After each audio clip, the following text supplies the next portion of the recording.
What is IDFC? The International Development Finance Club. Created in 20...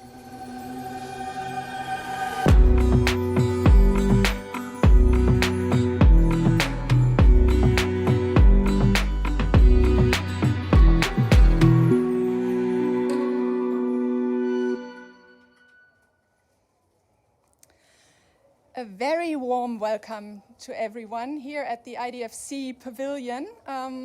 We also have quite a few number of people using the live stream, so I welcome them, of course, as well. And today we want to talk about nature-based solutions, their importance for curbing global warming, and an instrument that works towards solving the dual crisis of biodiversity loss and climate change. And I'm talking specifically about the Legacy Landscapes Fund, which will be featured today. It was founded almost 3 years ago on behalf of the German government by KfW, a bilateral public development bank. And since then, a lot has happened. The Legacy Landscapes Fund grew, new members joined, new sites are about to be taken on. So it's fair to say that the Legacy Landscapes Fund is ready and running. And therefore, we want to take a closer look at this international fund, what it can accomplish, what strengths it has shown, and what are its prospects for the future. And we want to talk about its meaning for reaching the 23 goals from the Montreal Global Biodiversity Framework. And we have a very, very distinguished group of people here. Each of them has a fascinating perspective to share. So I think I'm not exaggerating when I'm saying the next 1.5 hours should be really interesting. And before I introduce them all, let me make a general comment. The significance of biodiversity loss has long been neglected by all of us. 2 conventions that originate in the Rio Summit of 1992 and see where we are far ahead what climate is concerned. Biodiversity just now starts to get the necessary attention, which is really important because climate change decides how we live, how we cope with higher temperatures, but biodiversity loss really decides if we continue to live, if we survive as human mankind. So this discussion is very important and timely, and let's look at our guests now. I welcome Dr. Heike Henn from the German government, Mathilde Bord-Laurent, from the French Agence Française de Développement, Eileen Lee from the Gordon and Betty Moore Foundation, Stephanie Lang from Legacy Landscapes Fund, and Monica Medina from the Wildlife Conservation Society. And we're still missing one person, Johnson Ngosho from the Namibian government, and we hope that he will be joining us during the session to give his very important perspective from one of the countries we are working with. But now we first listen to different statements and presentations, and we start with Dr. Heike Henn. She comes from the German Federal Ministry of Economic Cooperation and Development, where she is Director for Climate, Energy and Environment, as well as Commissioner for Climate Policy and Climate Financing, so a key person at this COP when it comes to the German government. And Heike Henn is also chair of Legacy Landscapes Supervisory Board, so she knows the fund very well. And she will tell us about the German government's perspective on biodiversity and specifically the Legacy Landscapes Fund. Heike, the floor is yours.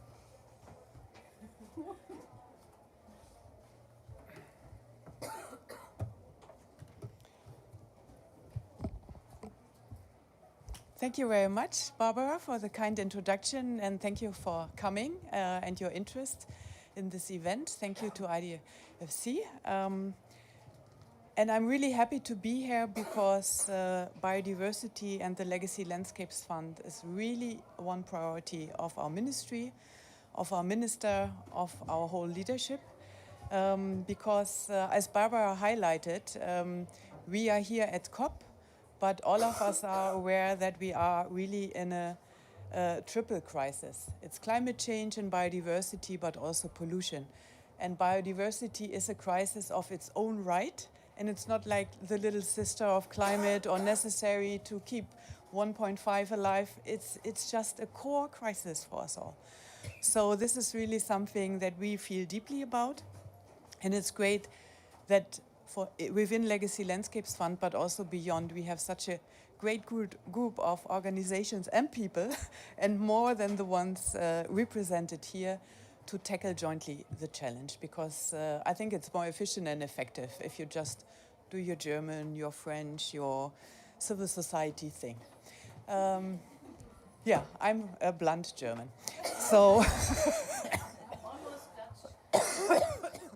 maybe the Dutch are nicer while doing it, so yeah, I will reflect on that. But really, and representing the Ministry for Economic Cooperation and Development, we feel strongly about nature-based solutions, full stop, nature-based solutions that also deliver for people. Because we cannot fulfill the SDGs without safeguarding nature and climate and the other way around. And it's just not sustainable if we go for protection without people. So that would be like my first introduction. Then I said we feel strongly. That means we are really committed. I think for climate and biodiversity, we are one of the biggest supporters financially. And unfortunately, our Minister of Finance just saw the figures and in our budget crisis said, we are leading there, so maybe we lead not much longer from the front, but step back. And we all know that it's not the thing to do. I want others to step up as well, but we need more financing, more engagement, not less. So if you could help me convene this message to our Minister of Finance, highly appreciated. Our Chancellor made the promise of 6 billion euros for climate finance by 2025 and 1.5 billion for biodiversity. We reached the climate figure already 3 years ahead in 2022, and we are fully committed but struggling, I said I will be frank, on the biodiversity front. And one key aspect is not our political will, but the demand of partner countries. When we have our bilateral negotiations, when we speak about multilateral funding. So there again, for people, but also partners, it has to work. And coming from the DRC country package event yesterday, where we are also engaged, we really need a country-driven approach and therefore create demand that then can lead to our engagement. So, Legacy Landscapes Fund is really one key and innovative instrument that we are so proud to have initiated it, but really partner with such wonderful organizations, other countries and institutions. And they asked me to share some key facts, and they were all very technical German, and I will come to that. But I then thought I need to say the sites and the nature and the biodiversity and climate sync elements, these are not only astonishingly beautiful, but they are so important and with all this value. So this is really something that we care about. Yes, we bring together public and private sources. We match our funding and create the leverage that everybody is talking about. Yes, we have long-term financial support, talking about perpetuity, 15 up to 50 years, but for the long run. And yes, we commit to highest human rights standards and also supporting livelihoods. And therefore, we want now here at the COP and until the CBD COP to take the next step, and all of us put up a challenge for us to really double the almost 14 sites we have in 1st of January, double it until end of next year, convince you and many others to take part in this endeavor and have a strong focus, as I said in the beginning, on country ownership of those countries in Africa, in Latin America and Asia that we are already working with and others beyond to make it also their priority and just double and reach 30 landscapes by end of next year. So thank you so much, and thanking you for your support.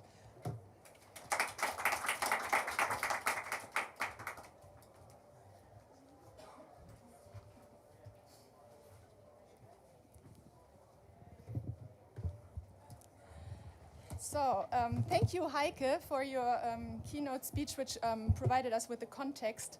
And my name is Barbara Schnell, and not only am I moderating the session, but I'm also representing KfW Development Bank, who was instrumental in founding the Legacy Landscapes Fund. And why are we so motivated to actually support this fund on behalf of the German government? It's because, as I said, biodiversity is essential to curb global warming. Nature-based solutions can contribute around 30% of the global mitigation required, and therefore conservation efforts are essential. And this needs more international financing.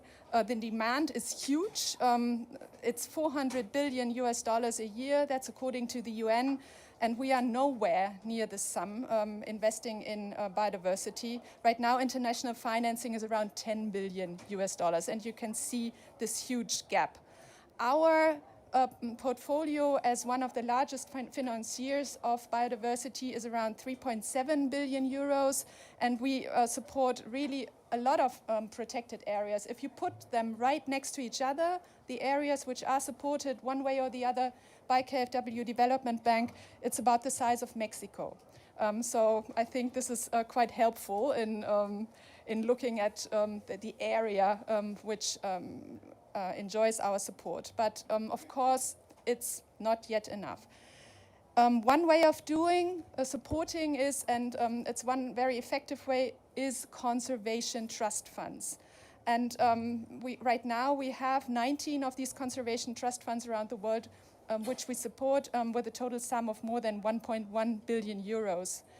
And these trust funds can mobilize resources from both the public and private donors for endowment or sinking funds. So these funds are put aside, they are invested in capital markets.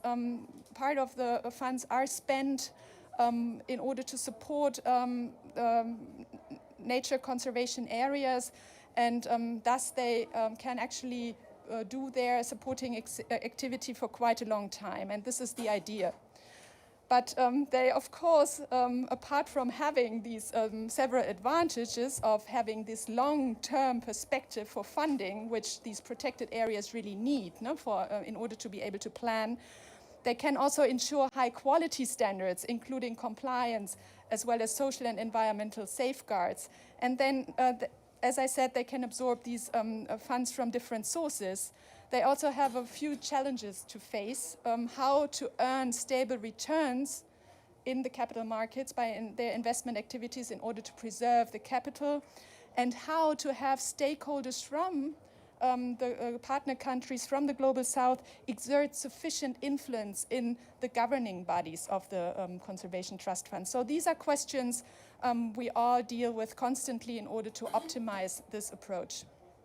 So the Legacy Landscapes Fund is a very prominent example of such a conservation trust fund, and it is very unique, and Stephanie Lang later on will present it in more detail such that we can all have a picture also of its progress it has made during the last 3 years. Yeah, and I do not want to go on talking much more. We want to look at the Legacy Landscapes Fund as a very good example, illustrative example. And so I would love to go back to my moderation role and introduce again Mathilde Borlaurent from the Agence Française de Développement. And you are responsible for climate and biodiversity at the AFD, and AFD is also a member of the Legacy Landscapes Fund. So she will talk about France's motivation to join the fund and which expectations Agence Française de Développement connects with the Legacy Landscapes Fund. So please, take the floor. Thank you. Is it working? Yes? Okay. Yes, thank you. Thank you very much, Barbara. Thank you very much for the invitation. And I'm also, I will change a little bit my talking points and try also to open up to IDFC because we're in this pavilion, and I think, and we are the CEO and chairman of IDFC is in the back, maybe will be listening. And so I think it's also important for you to know how this is progressing also in the agenda of this club, bearing in mind that Heike just said that we need to step up, and I'm convinced indeed that all partners really need to step up on with regard to biodiversity finance. But to start with the Legacy Landscape Fund, thank you. Really a warm thank you to Germany, to your work, because for AFD we are a small and modest partner in this fund, but it's been instrumental in many ways. It's been instrumental in seeing how this kind of fund could be structured. In how the collaboration could be structured with many NGOs also behind, many implementing entities. This is very useful to have all this very large partnership, in fact, in the implementation. And instrumental in showing that it can happen, and therefore also in helping pushing up the biodiversity agenda also within French priorities. You heard my president on stage, maybe. We've been all here and there, but it's quite impressive how in this vision biodiversity comes high at the COP into his speech. I think this is the part of innovation that now President Macron is bringing to this discussion, and on which we will also try to support and deliver. We are also partner of the participating in the country partnerships for forest, notably, that have been announced together with key partners around this table or this panel as well today. So for all this work, for the quality also of the processes, really a warm thank you. Not to take too long, but I think it's because also to bring a perspective on and information on what is innovative also in what we handle. At AFD, so this call on biodiversity, thanks to this type of work, has been also heard quite loud and clear. We are working towards alignment with the Kunming Montreal Global Biodiversity Framework. Working towards, because having learned from Paris alignment, we know that it needs many sectoral discussions to be able to confirm how this alignment is going to work. This is the work that we have ahead of us, and we sincerely hope to partner with others in this work from all from the NGOs and funds and all partners willing to join. And it's of course a work that we will also push and present within the IDFC forum, where you have 26 banks, including a number of banks which are banks from the developing countries, including West Africa, including South Africa, Indonesia, and so on. So this is really important. The journey started with us with the convergence between climate and biodiversity, in fact, because we took the commitment that a third of our climate finance should bear biodiversity benefits. So we really started to mainstream biodiversity into all our projects, trying to see in all our climate finance how we could bring in nature. And this is why we entered in this Legacy Landscape Fund at first, is that we wanted to show and prove and have implementation of how it can work on the ground. So this is for us a biodiversity and climate different projects accounted for within the two targets. Simply to come back to so on our side in terms of key targets, we notably commit to 1 billion of biodiversity funding by 2025. We hope we will meet this commitment this year. Thanks to increased conservation efforts, but also thanks to the mainstreaming of biodiversity in our activities, so this convergence between climate and biodiversity, which is indeed progressing very well. So thank you for this, because again, it has helped us very much delivering also and progressing in our journey. Thank you, Mathilde. And also, I would like to take the opportunity to welcome Johnson Kosho. I'm very, very happy that you can join us. He's the Director of Forestry in the Ministry of Environment, Forestry and Tourism. And later on, we will hear your perspective on the Legacy Landscapes Fund. And now, since this Legacy Landscapes Fund is a public and private endeavor, we now switch to the private side and hear Eileen Lee, Chief of Programming at the Gordon and Betty Moore Foundation, and her view on the Legacy Landscapes Fund and why Gordon and Betty Moore Foundation has been active and engaged from the very beginning. So over to you. Thank you, Barbara. Well, first of all, I would like to add my thanks to the German government for its leadership in standing up Legacy Landscapes Fund and really seeing that there was an important niche for this organization to fill. I'd also like to thank AFD in France, because I think it's just as important what you've demonstrated in recognizing that this is a mechanism that is serving an important role and joining it. And I actually think that's a really important spirit in this, right? Because as we all know, we're running out of time as we try to make a difference on these things. So being able to double down on things that have scale, that are working, is so important. And I really appreciate that. So for those of you that don't know us, the Gordon and Betty Moore Foundation is a private philanthropy of Intel founder Gordon Moore and his wife Betty. We're based in California in the United States. We have a global remit when it comes to environmental conservation, though we tend to work in a small number of places for a very long time, very deeply. However, because we also feel that it's so important to do our part to help scale up conservation, even in the places where we don't work deeply, right, we do look at opportunities like Legacy Landscapes Fund for that purpose.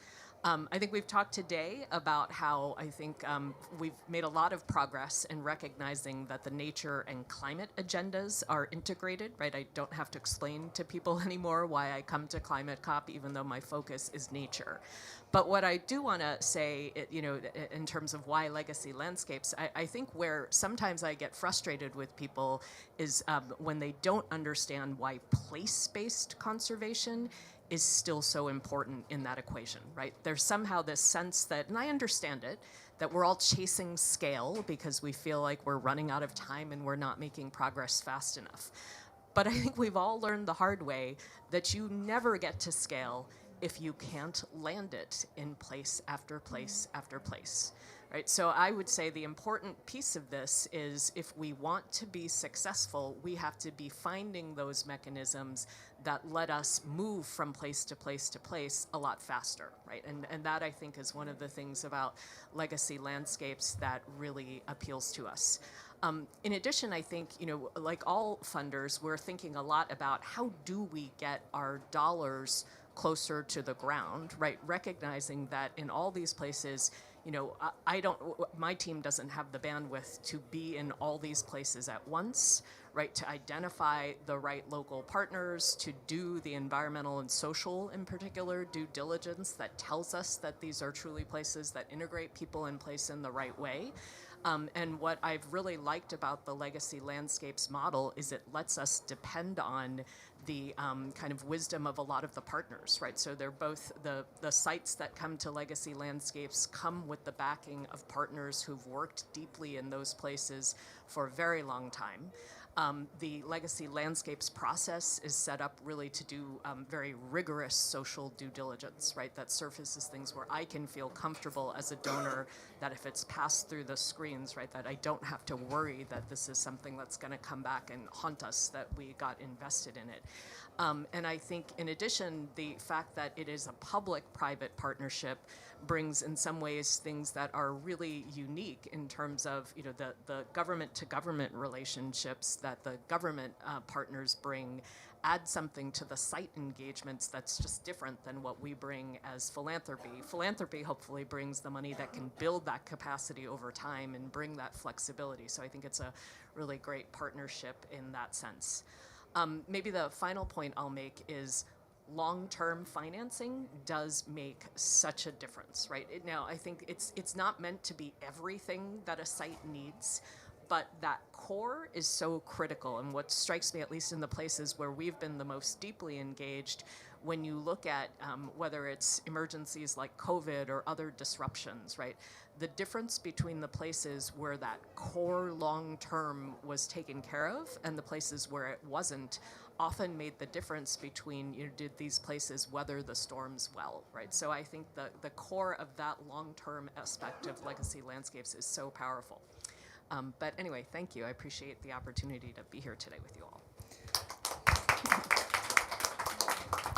Thank you, Eileen. And now we've heard a lot about motivations to support the Legacy Landscapes Fund. So let's look at the Legacy Landscapes Fund itself. So I would like to introduce to you Stephanie Lang. She's the Executive Director of Legacy Landscapes Fund and, well, the face of the fund. And prior to this position, you were with WWF for a long time, so you have a long-standing experience in biodiversity. So I leave the floor to you, and I think you have a presentation for us. Yes, thank you. I hope that this will work forward. Ça va aller? Voilà. Okay. So thank you very much for coming to this cozy pavilion. Thanks so much, IDFC, for hosting us. Thank you so much for all the partners that have joined this event today, especially BMZ, who has taken the courage to put a very strong first amount of money to kickstart all of that. This is not easy. It has been a little bit easier 3 years ago. Today it would have probably been impossible, but even 3 years ago, it was a bold step.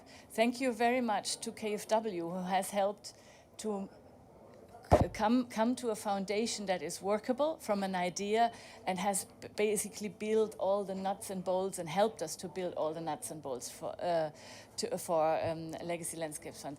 Thanks to AFD, who have joined quite quickly and shown that this is not a German idea only, or not something that is only being approved by Germany, but also by others, and have also brought the pathway for other countries to join. Norway couldn't make it. They are also a funder. They are saying hello, but they can't make it today. Thank you, Eileen, the philanthropic sector. Eileen has been there from the start. But also thank you to the partner countries, like Namibia is a new kid on the block who is joining now with a new site, so thanks a lot. And of course, thank you to all the implementing partners. Monica, WCS, other implementing partners here are in the room, because without the implementing partners, without the NGOs, we wouldn't exist and we wouldn't be able to do our work. So, ready and running. For me, this is extremely important, because what we see right now is that so many talks, pledges, international conferences are creating a dilution of funding, are creating a new funding instrument, another funding instrument here, another one there, to fill the gaps, which are immense, that's true, but which still need some time to be operational. So from a first announcement of a new instrument until the first money flows to where it's needed, 2 years, 3 years, 5 years sometimes pass. We don't have that time anymore. And that's why Legacy Landscapes Fund says that we are ready and running, and that we would like to attract more partners, more joint efforts in order to grow and in order to double our sites in the next couple of years, at least have a pledge for next year's COP. So, climate change and biodiversity loss, I will not bore you with that. That is Elizabeth Marema. She has said that already at Glasgow. I think at Glasgow, the COP in Glasgow was the first time that really these two narratives were built together. And exactly what was just said by Eileen, healthy ecosystems, so conservation at scale, which is conserved areas, protected areas, but also the buffer zones, the big landscapes at scale are actually the places where you can see adaptation happening, mitigation happening, and just a few things of what are the impacts of climate change on biodiversity. We are shifting the animals around, the habitats of the animals are moving up or down, the plants are moving up and down because it's getting too cold or too wet or too dry. There's a lot of pest outbreaks, diseases. We have seen COVID. We absolutely do not want to repeat all of that. So the habitats are extremely stressed by climate change, and on the other side, tropical forests and all of that are helping to build resilience against climate change, so adaptation and mitigation. When we talk now about the loss and damages and all the adaptation funds, we really need to also in the future for this discussion, make sure that adaptation funding is also going into place-based and area-based conservation, because this is still the most effective, the most efficient, and most cost-effective way to build resilience against climate change. Right. Lots of money is needed. We have thankfully had a big success at the beginning of this COP with some money that is put now in the Losses and Damages Fund, but still much more money is needed. It will require more than doubling the current levels of funding. We have heard from a few countries that have now achieved all this money already, but we need additional money as well. Money that is already there is great, but we need additional money. And a lot of discussions have been around the last couple of years that we need philanthropy, private sector, public sector to work together, all of this to finance nature-based solutions. So just a few things from the internet that I found why partnerships are so important, and we have heard it before from the speakers before me. Blended finance is a solution. So why is Legacy Landscape Fund an instrument that could work to help to finance this problem and to help to fill this financial gap? Because we are fully operational. Because this fund has been created and it has started to be operational almost at the same time. It has also been recommended by CBD as one of the very few financial instruments to put money into, to put the 30 by 30 Target 3 pledges into. And why is it working? It's because we were working in the Global South, in the ODA countries, and it's $1 million per year that goes into a site. $1 million is not enough, Eileen has said that, but it's enough to keep the operational costs that are so difficult to fundraise for. You can find enough money to fly one rhino upside down from one park to another park. Everybody wants to fund this. No problem. You could find 17 people to do that, and National Geographic on top.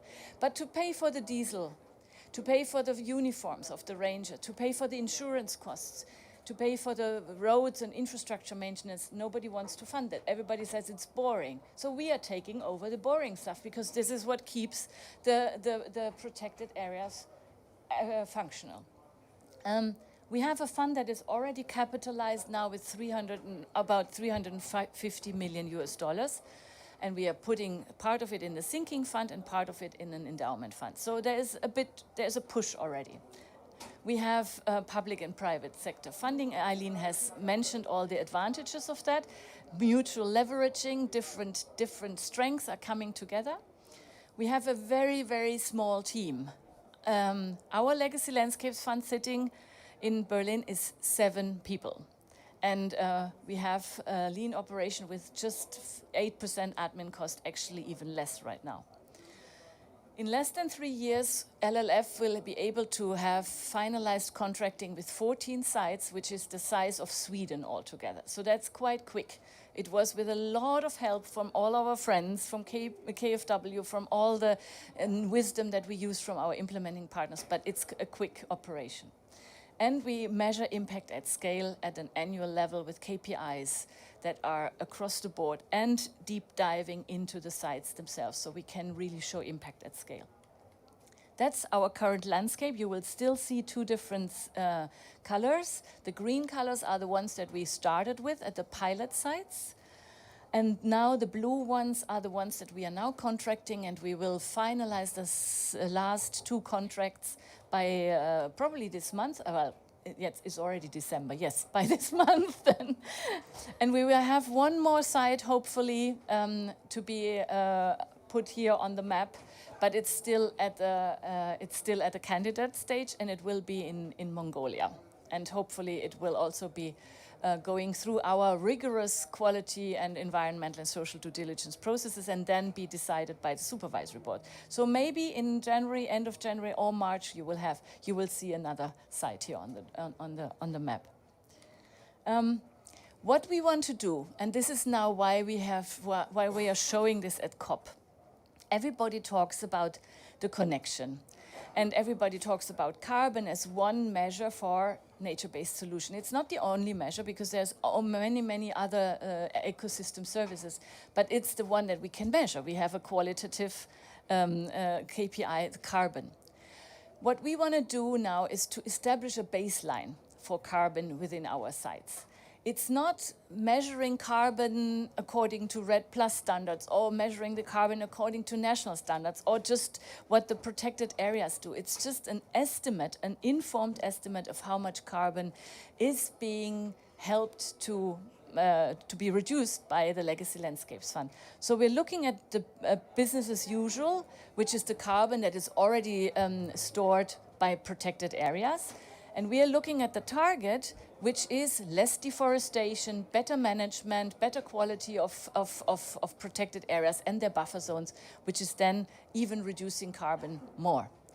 And this is just our internal baseline, so it's not, you cannot compare this with all the other data, and carbon numbers are always a bit critical.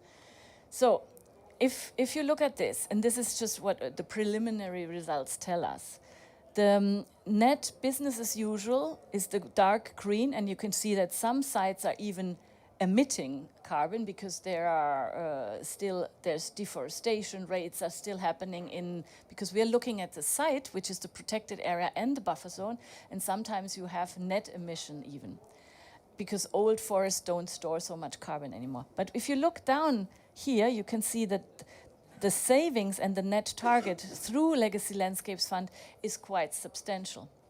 Because with better management also of the buffer zones, we are reaching an additional total annual reduction of 21 million tons of CO2, which is substantial. We will measure that over time and hope that we can reach our target.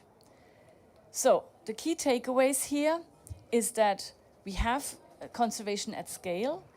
Most of our landscapes are carbon sinks, natural carbon sinks already, sequestering more carbon that they are emitting.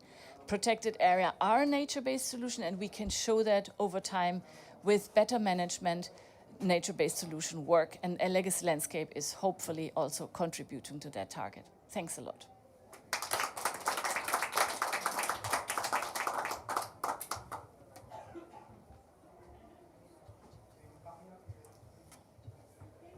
Okay, thank you, Stephanie. So this gives us, or illustrates very well how the Legacy Landscapes Fund is operating and where it already is represented. And you mentioned that Namibia is a new kid on the block, and therefore I'm really, really happy to introduce to you Johnson Dokosho.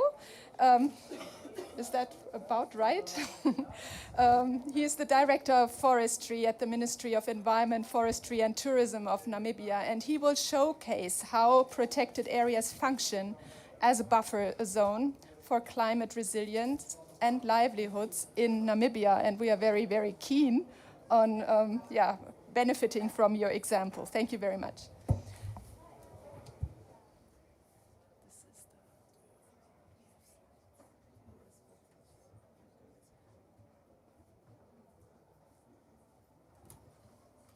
Yeah, thank you very much, Barbara. And thank you very much to all our partners. We can call you partners, but of course, thank you as well to Stephanie Lang for inviting us to be here. As we've heard, I'm from Namibia, and Namibia is one of the newest sites that it's just been about to be approved. As you heard, the board still need to sit, but we are excited. We are excited to be a part of this journey. We are excited to be able to be given opportunity. As we have heard, climate change is impacting negatively in a landscape like ours, although we contribute very little in terms of emissions that cause climate change. I'm a forester, but I work very closely with the organizations on the ground, WWF Namibia, and Integrated Rural Development for Nature Conservation, which is IRDNC. Also an NGO in Namibia, which is assisting communities in addressing a myriad of issues, social issues, including adapting to climate change. And I'm, of course, government officials, and we are working together with this NGO to ensure that this legacy fund, legacy landscape fund activities are supported on the ground, and we ensure that we partner with them, not so much from the perspective of us getting involved in decision making per se, but we want to work with them as partners to ensure that activities on the ground are implemented and that it make a difference in the lives of the people of our country. The Ministry of Environment and Tourism is in charge of the national parks. So we have, in this case, we are talking about, is it me to, oh, okay, sorry. Okay, no, okay, the other way. Okay, yeah, thank you. We are talking about, maybe I just go to this map quickly. We've got talking about two national parks. In green, Etosha National Parks, which is in the middle, and then we've got the Skeleton Coast National Park, right on the coast of Namibia. And in between, you've got a number of community conservancies. And I think we are working in this case with 12 of them. And so these areas, when we talk about buffer, this is really what's happening. Animals and wildlife disperse from Etosha National Park, lions and so on, giraffes, westwards, and we want to create a corridor, a safe corridor for the wildlife to be able to move within these communal areas until they reach the Skeleton Coast National Park and vice versa. And already back in 1996, our government has come up with a policy, we call it Community-Based Natural Resource Management, CBNRM, where we established community conservancies where community organize themselves, and they are really managing the wildlife on their own. Of course, they collect some benefits from that. There must be a constitution, number one. The membership must be defined, and there must be a benefit distribution plan that spell out how the funds that are going to be generated by the community is going to be shared among the community. Government takes zero money from these interventions. And of course, wildlife is key in that sometimes it's both photographing tourism but also consumptive utilization of resources, where the meat from this wildlife is, they are given quota, sustainable quota that is, and the meat from that wildlife is consumed by the local community. So it assists in food security purposes.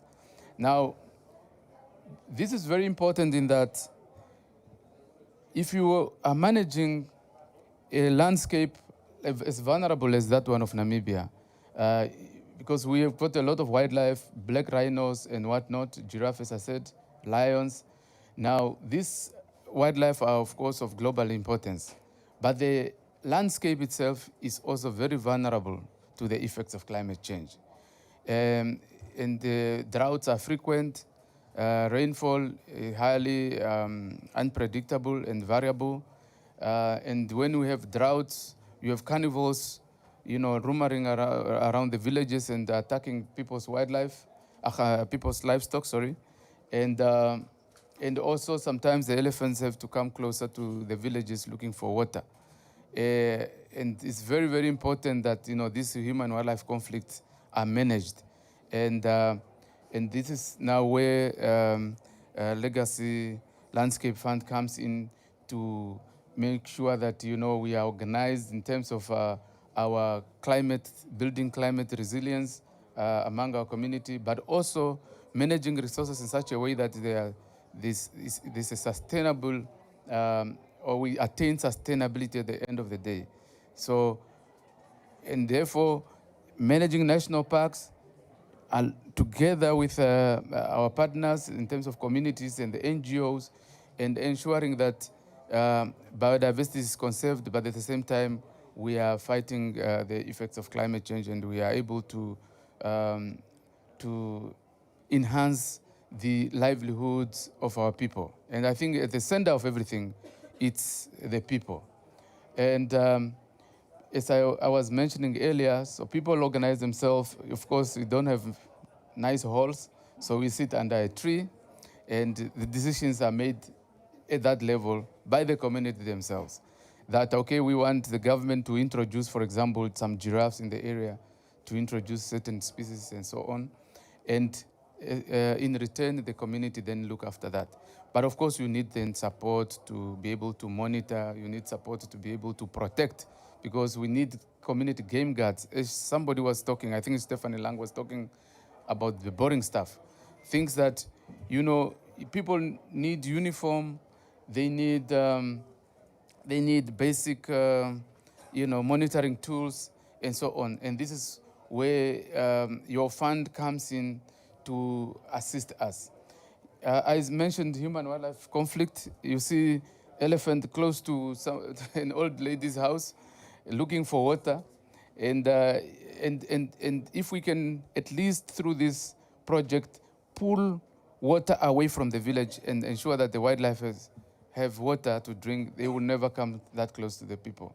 And sometimes, as I said, lions attack people's livestock, and then it causes public to resent wildlife and want to, retaliate against it. So it's very, very important that we strike a balance as we are protecting our environment and the biodiversity. We are ensuring also that the human element is taken care of. I do not want to bore you with many, many stories, but I think in the end, what I want to drive home is just to say that between nature and conservation and sustainable management, these are concepts that need to be managed together. And through this project, we anticipate to be able to adapt to climate change, at the same time ensuring that the environment is sustained using the landscape approach. Thank you very much.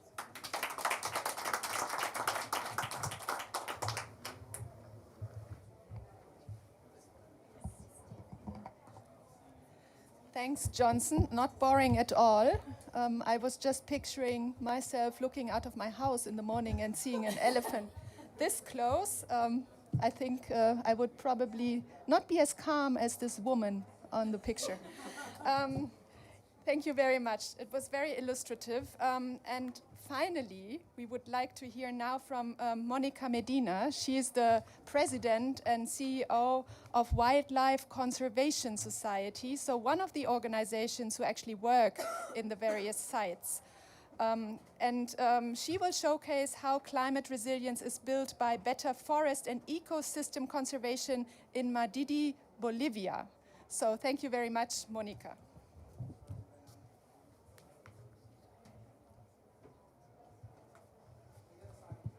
Good morning, everybody, and I'm going to stand up. I don't have a presentation, but it's the middle of the night where I am, so it'll help me a little bit to stay focused. I want to start by thanking everyone here. It's just an honor to be on this panel because our partners in the Legacy Landscape Fund are so amazing, and your stories about nature are what are inspiring. I think if we all start from that very familiar starting point, that nature is beautiful, that it is something that is inspiring for people to save. It does have many, many climate benefits. In fact, it's adaptation and mitigation, as Stephanie said, which makes it an incredible climate tool. But it's also so inspiring, and it is so tied to people, as we've talked about this morning. It's important and it's vital to life.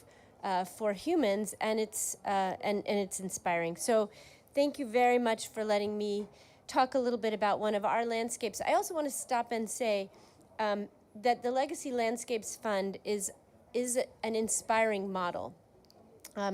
I used to be in the U.S. government, many of you know that, and we had a little fund envy because we really thought that they were onto something with the way they've developed the Legacy Landscape Fund. So as a government partner, I know the government partners here agree that it's hard to get funding, and when you get funding, the last thing you want to do is sit on it as a government. You want it to get out and to people quickly. I'm sure it's the same for private philanthropic donors.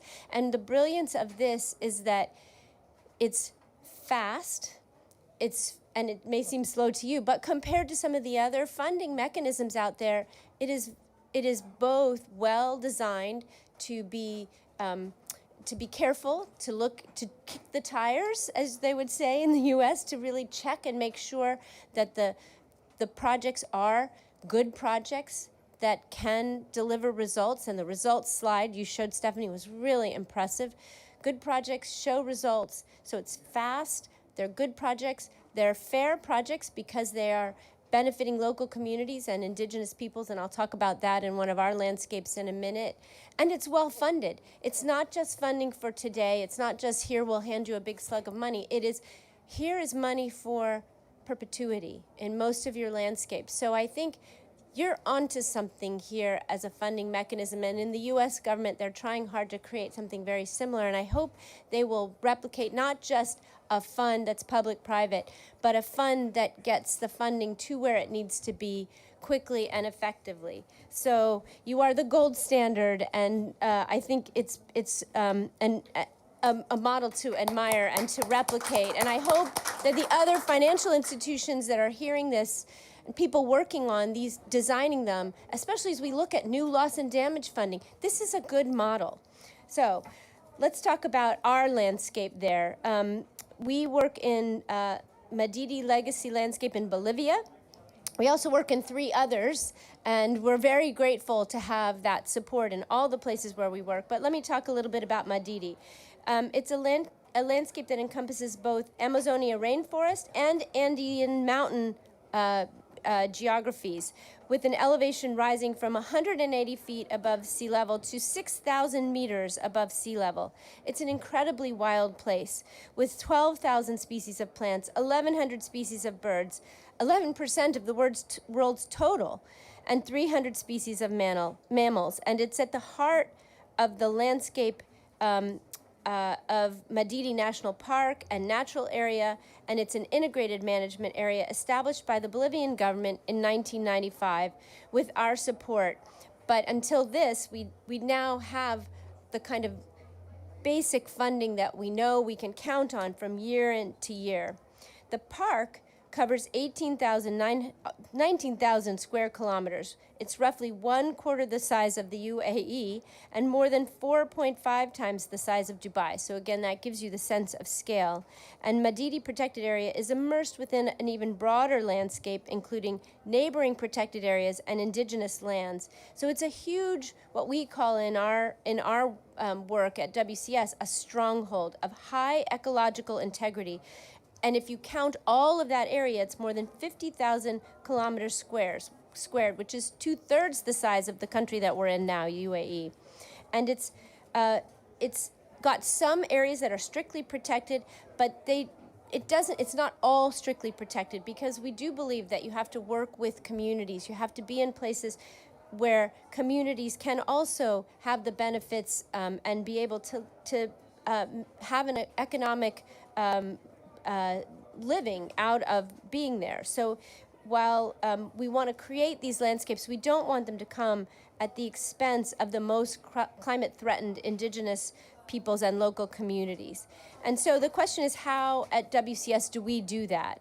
One of the things I'm most proud of about the organization I'm now leading is that 90% of the people that we employ in these projects all around the world where we work are from the local communities, and many are indigenous peoples. And what we do is we come in and we provide the technical assistance, the legal assistance, the boring stuff, back to that, the accounting mechanisms, the oversight, and that allows for indigenous communities and local peoples to really be at the center of the work itself. And as a result, we see tremendous results. And in the Madidi landscape, we see that the deforestation rate in the Turkana indigenous territory is 4 times lower than neighboring areas outside of the protected areas and indigenous lands. And the Turkana indigenous people's land management actually prevents the deforestation of connected corridors between Madidi and the Turkana indigenous territories, which are critical for maintaining wildlife populations, because the wildlife doesn't know whether they're in or out of a fully protected landscape or near a particular industrial or concession area. So it's really important to connect all of these landscapes and to have the community helping to protect all of it. And for that particular landscape, it's really important for the jaguar, which is a pivotal species and one that they're very keen to protect, and the white-lipped peccary, which I guess is a bird. I wish I knew. It sounds like a bird. Sounds like a bird. Overall biodiversity conservation has evolved on a focus from wildlife protection only to collaborative alliances with indigenous and local communities for the well-being of both nature and people. And that is sort of the heart of the way that we work at the Wildlife Conservation Society. And we began our commitment to this particular landscape almost 3 decades ago. And at the beginning, it was sort of an isolated conservation effort, focusing on, again, the creation of the national park. But it's now been transformed into a real collaboration where conservation and indigenous territory management and wildlife-focused protection are converged on a very, very large landscape. And we know that this works because indigenous peoples have long been guarders of the landscape, and collaboration with those communities strengthens conservation efforts and empowers those people. And we are very, very proud to be part of a community of people who are helping to protect this landscape. And we are really wedded to this phrase of conservation with indigenous peoples. So our bottom line is that we have to respect indigenous rights, strengthen governance, improve livelihoods, and promote cultural diversity and the important cultural aspects of these landscapes. And looking beyond Madidi, Bolivia has over 167 protected areas and is protecting 30%, more than 30% of its land and inland waters. So we're proud to be part of a landscape effort at collaboration. I just want to, again, echo what people have said about partnerships being challenging sometimes, but really they're so much more rewarding. I have to say, for all the challenges, it's really wonderful to be able to partner with the local communities, and often our leads come from the local communities. So our country director of this particular park or landscape is Dr. Lillian Painter, who's a Bolivian national, and our Madidi landscape director is also from the area. So it's really wonderful. And again, I want to thank our partners in this, the Moore Foundation, the Legacy Landscape Fund, and the local communities. And in just 2 years since the LLF has been formed, your numbers are just fantastic. And we are so thrilled to be a part of it, such a big part of it, and want to thank you again. It is the gold standard. I hope other funds that are being created now will think about this model. They may be for different purposes, but this model really works. So thank you again for the chance to talk about our work and to be a part of the Legacy Landscapes Fund and to partner with all of you here today. Thank you.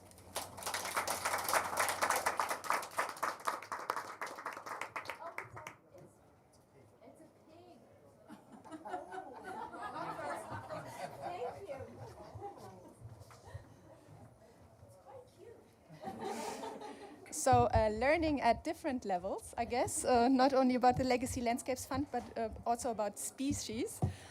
So now we've heard a lot from our panelists about the Legacy Landscapes Fund. So it's your opportunity also to think of questions. We have a couple of microphones. I'm not sure how far they reach, but you can also tell me your question and I can repeat it for the benefit of everybody online. While you're thinking about it, I would love to have from you, Stephanie or Monica, a couple of examples how you really ensure that the local communities and the indigenous people are really benefiting from what we do in these landscapes. So give us a couple of examples how you work with those communities, please. Stephanie or Monica. There's a couple of microphones. You can also bend down. Yeah, there. Yeah. Who wants to start? Monica, you want to start? I'll go ahead and just quickly say, for us, it is really that high level of participation in the project itself. It's not just that they have a seat at the table and they come and they advise us. It's that they are the people who are actually making it happen. There are staff.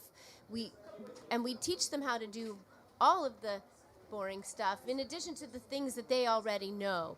The things they know are how to take care of the landscape and how to really integrate well with the community. The things that they may not have the skills in are those, how to be how really to do the ranger and the security part, or how to the logistics of getting what we need to these areas, or the accounting, or the sort of the administrative parts. But we try to integrate them into everything that we do, and that's and then we build things that benefit those communities as well as part of the project. So I think it's wonderful because it just becomes more and more seamless.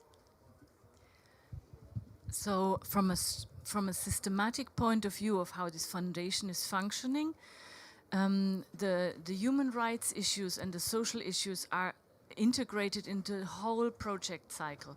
From the planning, so even in the proposal stage, there needs to be letters of support from indigenous peoples, letters of support that, the indigenous peoples, local communities need to have a seat at the decision-making table. They are part of the governance structure of those sites. Then we look at the program, and then we like potentially the program, and then there's a huge environmental and social due diligence program. You all, WCS has suffered it. Some people say they suffer this. Now TNC is suffering it. It's a 6-month process, and we really strongly believe that this is very, very important. Yes.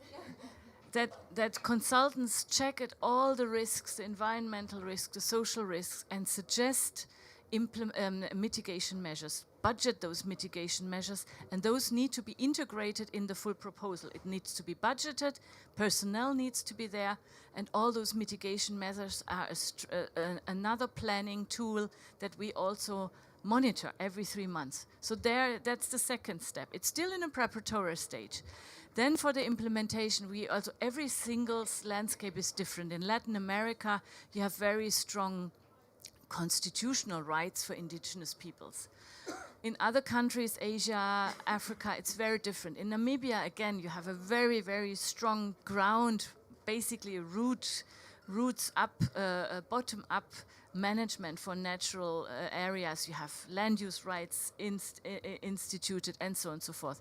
So all of that, the governance sector is very, very strong in our landscapes. But then also comes the benefits from local employment, from less human rights conflicts, from potential livelihoods programs that we do, health programs that we do. But it's not we that we do, if I say we do, it's the group of everybody who does that. But the implementing partners are looking at that. So this is not only lip service, and being a conservationist or being in conservation for 30 years, we started this whole discussion with a little bit of honey and a little bit of baskets, and that was livelihoods programs.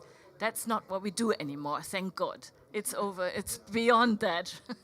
So it's much more having a seat at the table, having the decision making, being in the governance, and also really have measurable impacts on livelihoods at scale.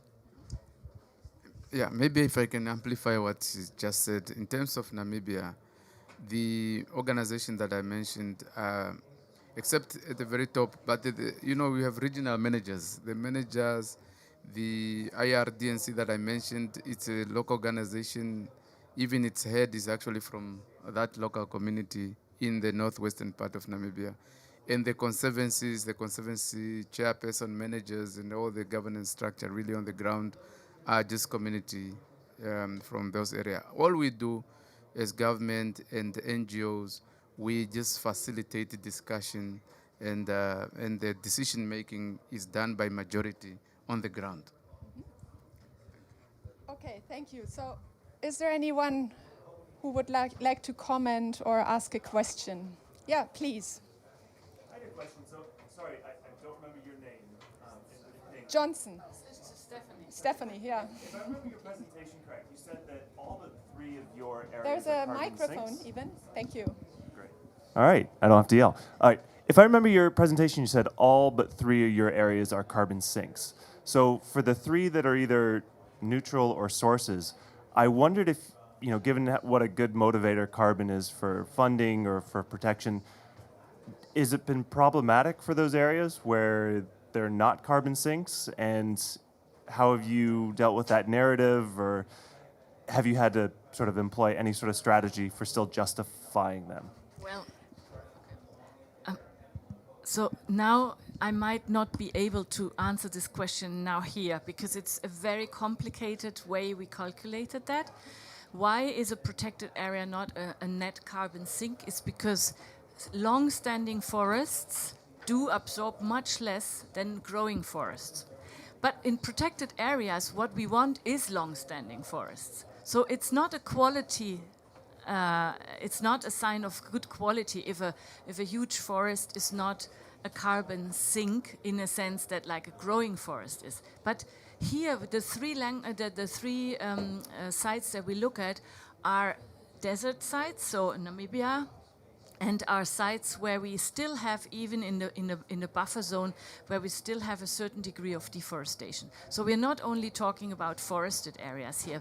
Our legacy landscapes have very different habitats, and some are just dry lands, and then of course they are not net carbon sinks, but they are still a little bit emission because of land use change or something like that, which we will tackle because we will work on the buffer zones and we will work with much better land use patterns.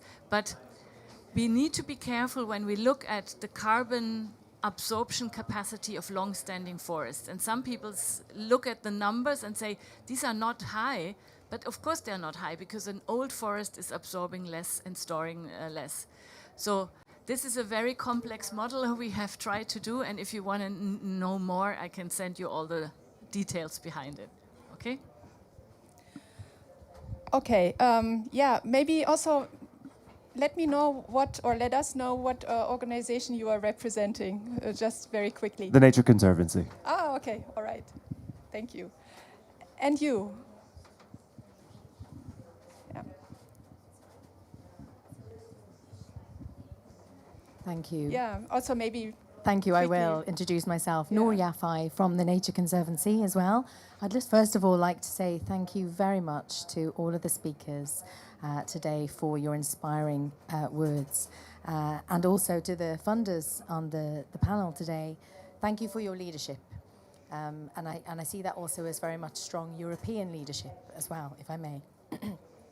My question, Stephanie, is mainly for you, but I invite others to answer as well. It strikes me, one of the returns on investment for Legacy Landscapes Fund is the invaluable lessons that we can learn and take from the stories of conservation that can be themselves replicated and scaled elsewhere. So whether it be, as we hope will be the case, grazers in Mongolia or whatever it might be for sustainable livelihoods and conservation, how can we work together to ensure we really harvest those lessons and those stories, and we can scale them and share them with others who are trying to work in this field, to spread that good practice and share that knowledge more widely?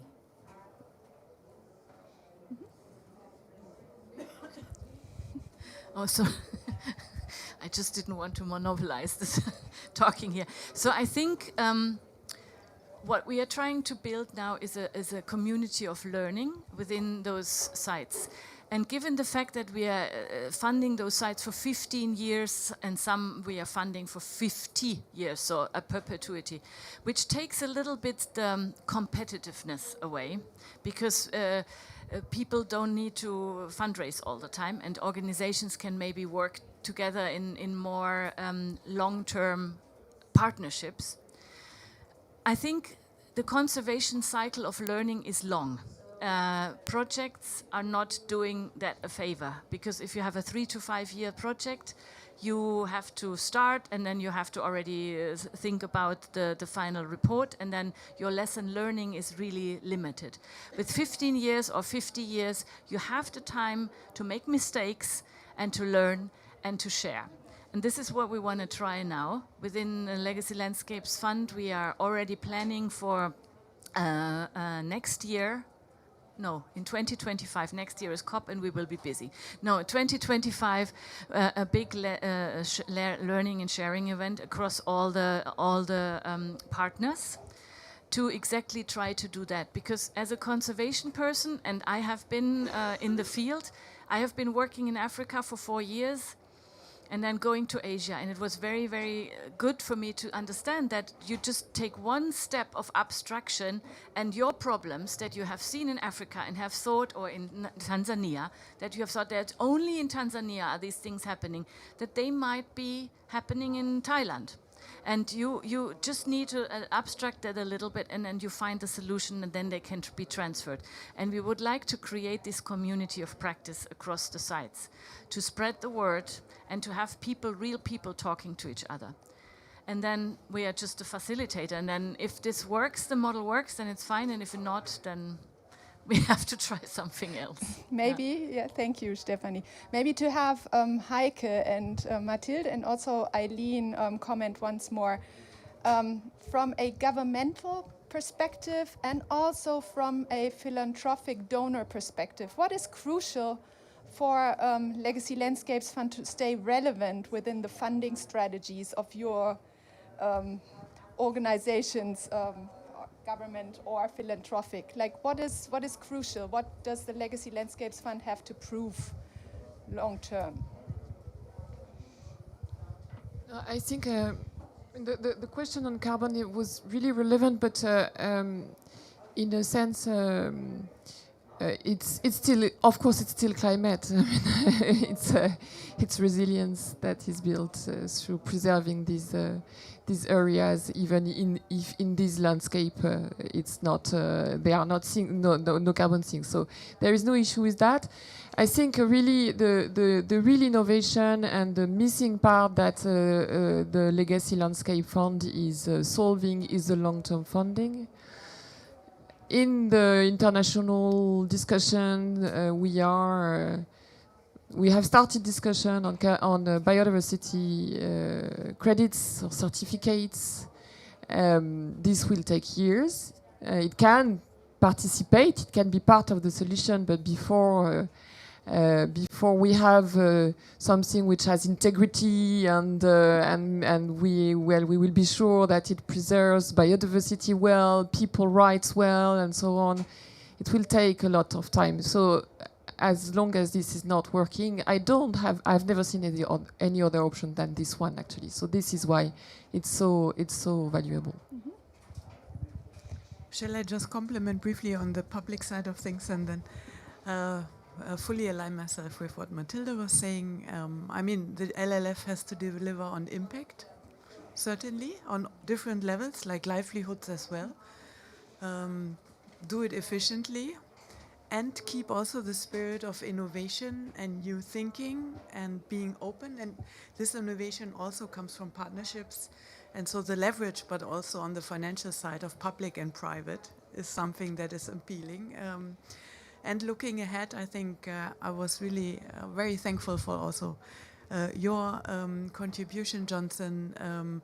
And I think we really need to strengthen this ownership that Namibia has also shown, and you shown today, and strengthen our ties with the country level, because country ownership for what is happening in country, for nature and people, is really, I mean, the objective, and therefore you are the key partner, and we should build on this. Thank you. So I guess I would say for our foundation, right, we go into the places where we work deeply, knowing that our interventions are going to be time limited, and yet we want to test the impact with a view towards durability, right? That's not an easy thing to do, as we all know, and I think what we are really looking for from the legacy landscapes model, you know, we haven't talked that much about the landscapes piece of this explicitly, but it really is this recognition that you've got a site that's legally protected, right, within the core of a larger landscape, and that if you were to look at the projects, right, of each of these legacy landscapes, they really are about, the first few years, I would say very often are about solving for some of those most important landscape sustainability issues, right? So basically, can they figure out ways to start, you know, as the gentleman from Namibia was describing, right, managing the human wildlife conflicts or the other things that basically can imperil the sustainability of a site, while also putting it on a path towards other sources of revenue and income that will keep the site well positioned. And in some cases with the perpetuity sites, right, on top of a core of very long-term funding, in some cases with the sustainability sites, right, a path towards other pieces of revenue that will continue to deliver. So for us, it's that durability that we're seeking from legacy landscapes. Mm-hmm. Thank you. Yeah, we have one more question there. Please kindly introduce yourself quickly. Thank you. Sandy Andelman with the Wildlife Conservation Society. And mine is a comment rather than a question. And two things that I think WCS has found especially rewarding in being involved with Legacy Landscapes Fund. One is the openness and transparency of the entire process. Often, you know, with funders, there's a lot of, you know, kind of secret deliberation, or you may not really know why certain decisions are made, but I feel, at least from our experience, but also the other partners I'm aware of, it's a very open and communicative and collaborative process, and that is so important. And then the other thing that has been quite rewarding is, you know, as much as all conservation NGOs share the same goals and should be collaborating, there are limited resources. So sometimes it ends up creating competition. But the NGO implementing organizations involved in Legacy Landscapes Fund have been very collaborative. And you know, in the first round, there were discussions among the NGOs, like which sites should go forward if it's going to be a limited number of sites, not like we have to fight for our site. And subsequently, that's been the case also. So that spirit of collaboration among the partners that is being promoted by Legacy Landscapes Fund is so important and is something that needs to scale further.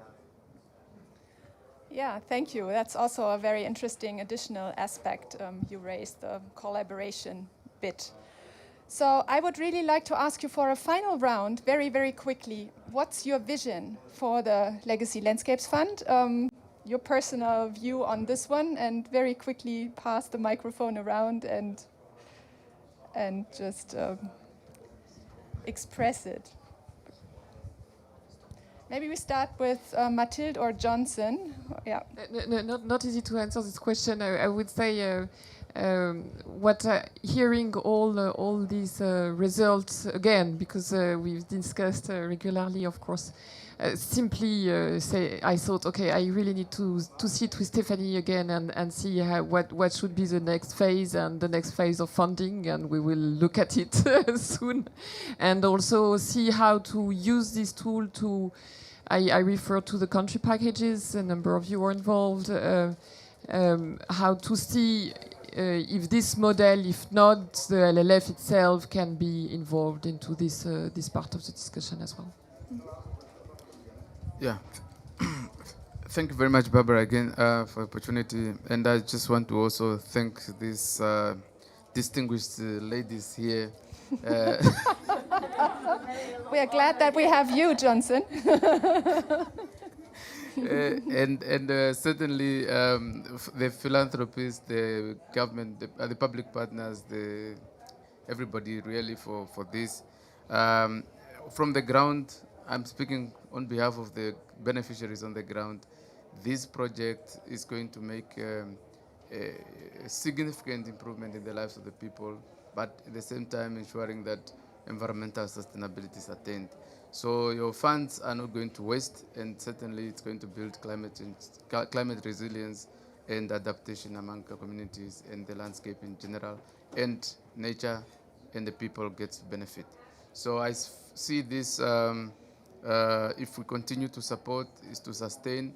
I heard from Stephanie, it's very encouraging to see that some of the sites are really going to be supported long term, and I can only foresee that our funders will also make a commitment for long term to ensure that this landscape continue to be managed sustainably in perpetuity. Thank you. Mm-hmm. Well, the final thing I would say is we all need to try to spread the word. We need to get more partners on board. There's lots of money needed, and let's try to spend it wisely with a model that seems to work. And thanks again for those who have invented that model. It was like a, what do you call it, Schwarmintelligenz. It was a co-creation of many bright minds. So it has now been proven and tested. Let's continue to fund into this model, and I hope that we can all spread the word and get more. Another boost for COP16 next year for the biodiversity COP.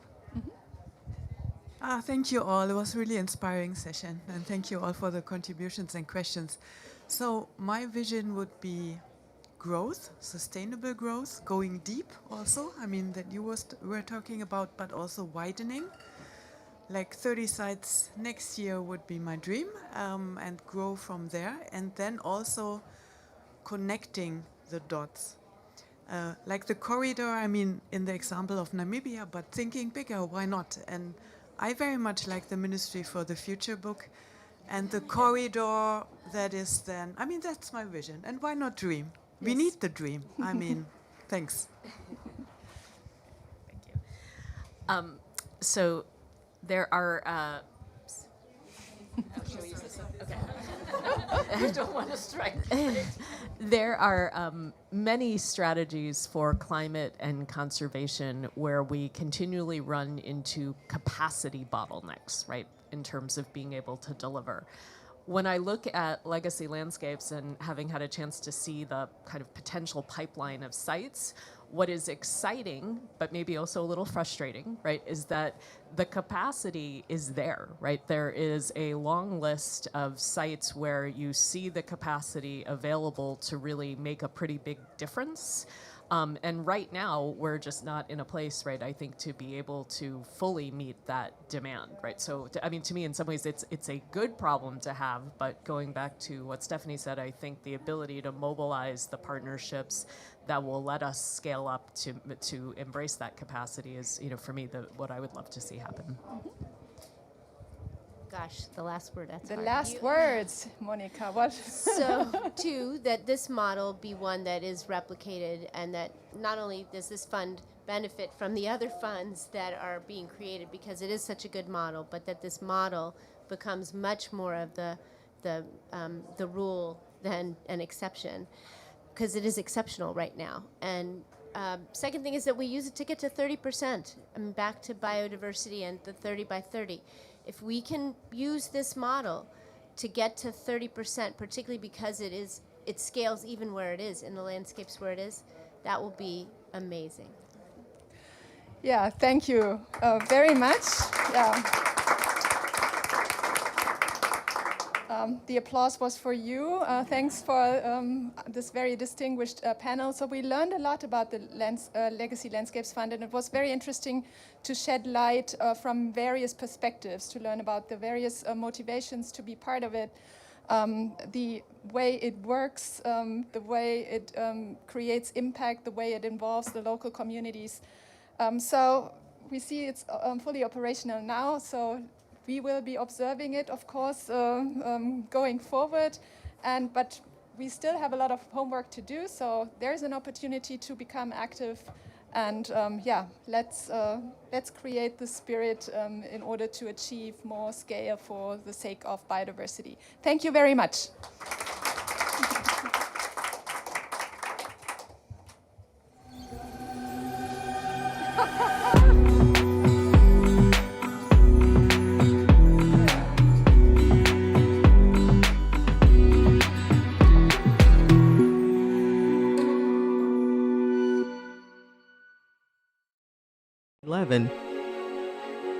Is a network of 26 public development banks.